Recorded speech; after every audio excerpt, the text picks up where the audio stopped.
I kind of want before I go into this topic, I kind of want to do much of the MVP conversation. It's not in the notes, so I'm kind of just improvising here.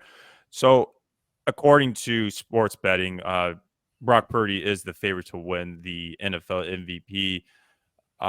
However, he's gonna win it. I think as of now, he's going to win it. I honestly would rather give my vote to CMC, Christian McCaffrey, dude. Like that Yeah. dude is He's he's literally the offense, man. He has more receptions than any Packers receiver that we have in our lineup. And of course, he's just a monster. He's like 18 TDs rushing. Like he just makes everything so much easier for anyone that's in the quarterback position. I feel like he just doesn't get the credit he deserves. And it's obvious that the MVP has become more of a running back award. I mean, excuse me, a quarterback award. I think Brock Purdy is a great story. I mean, last pick of the draft, came in when Jimmy Garoppolo couldn't play, is leading the team to a number 1 seed in the NFC. It's a good story for an MVP award. And of course, he has the best passer rating and all the other statistics. But I really like watching CMC play. Mhm. And I think he has my vote for the MVP. As a Iowa Stater, I'm happy to see Purdy in the conversation. But that's just my opinion. I just think he's the most valuable player. Because if you take CMC out of there, do you think Purdy can produce those same numbers? I think a lot more attention comes onto the rushing Brock Purdy and seeing how he can handle the blitz. Because CMC is like, kind of a get out of jail free card in a way, but it's not against Brock Purdy. I think if you put any sort of quick all-purpose back, but dude, Christian McCaffrey back to Iowa bowl game when he put like 350 all-purpose yards on our defense, which was like I saw that game in the nation at the time. I think that was insane. But yeah, I don't know, man. I think it's gonna go to Purdy because it's a quarterback award. Yep. That being said, I don't know. It's tough because I don't like Iowa State. I've never liked San Francisco. What they do to the Packers in the playoffs? But I think he's gonna have to win it, and that's gonna have to be fine with me. And if I had to tell you, Mike, how me and Sam know each other is we're both from Iowa. We grew up in the Quad Cities, but Sam went to Iowa and I went to Iowa State. So we've always had this low-key hate against each other. Dude, I love you, AJ. What the hell? What? this is news to me, bro. Amazing. You guys both chose to be Packers fans, and Iowa is like closer to Minnesota. Like there's a lot of Vikings fans in Iowa.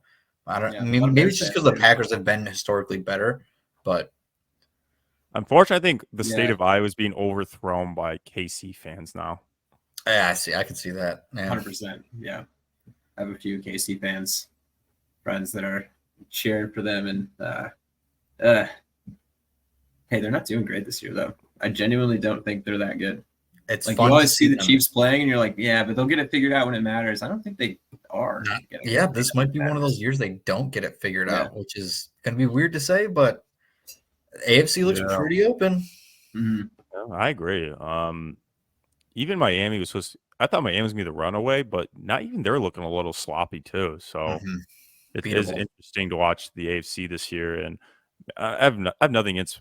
I kind of do something against Mahomes just because he's kind of stealing the spotlight of the aggressive quarterback. I'm just petty like that because I still think Rodgers is, but God, he's been kind of annoying me lately. He's just been crying a lot about calls and stuff. Yeah, telling Josh Allen like such a bullshit call, and Josh just like pats him on the back, like, "All right, man." Right. Oh, that was so awkward, dude. Like, what's his name? Like, dude, you guys should have totally won this game. I'm sorry. Like, no one cares about our job in Buffalo.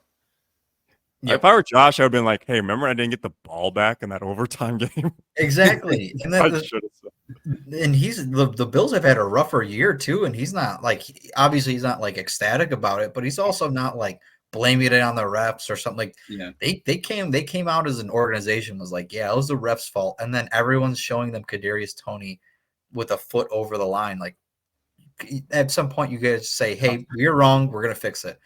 And they just don't want to blame Kadarius Toney because they traded for him. Like they don't want to. They don't want to justify it. Yeah, they're trying to justify. But dude, the guy's just not that good. Like he just such isn't. A Chiefs thing. I think there was a reason the Giants were okay with letting him go. I think they were like, all right, yeah, take him, go ahead. I saw a meme where it's like Patrick Mahomes should win the Walter Payton Award just for dealing with Kadarius Toney. He got Yeah. more out of MVS than Rodgers did, I think, or has been. I don't know. Oh my god! I remember last year we're talking about MVS on the Chiefs. I think it was like a playoff game. I was like, I've dealt with MVS and the Packers. He's gonna drop he's gonna drop everything, and then the next day he gets like 100+ receiving yards. Which, you know, shout out. I love MVS, so I'm happy to see him doing well. It's always tough to watch receivers that all they have to do is catch it and they don't, and then it, you know, their whole career Yeah. kind of goes to shit. Yeah, I will give Patrick Mahomes a pat in the back for dealing with receivers just dropping. He has like the most drop passes from his Yeah. receivers, Mhm. so I give him props for what he's doing with the most he can with the most he has. So, but yeah, going on to our last topic.